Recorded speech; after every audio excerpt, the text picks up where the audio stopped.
আসসালামু আলাইকুম। দেখেন ভাই, হাসতে হাসতে মৃত্যুর কোলে চলে গেছে। সামান্য একটু ভুলের কারণে সে চলে গেল আজকে পরকালে। ভাই, এই সমস্যাটা আমাদের সবার মাঝে থাকে। আমরা সেলুনে যাই চুল কাটানোর পরে আমরা বলি বডি ম্যাসাজ করে দিতে, মাথার ঘাড়ের মোটকাগুলো ফুটাই দিতে। আজকে এই ভাইটার মোটকা ফুটাইতে গিয়ে আপনার ঘাড়ের রগটা ছিঁড়ে যায়। ঘাড়ের রগ ছিঁড়ার কারণে জায়গায় লোকটা মারা যায়।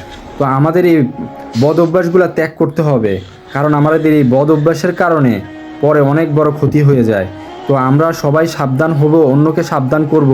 এই ভিডিওটা বেশি বেশি করে শেয়ার করব, যারা জানে না তাদেরকে জানার জন্যে।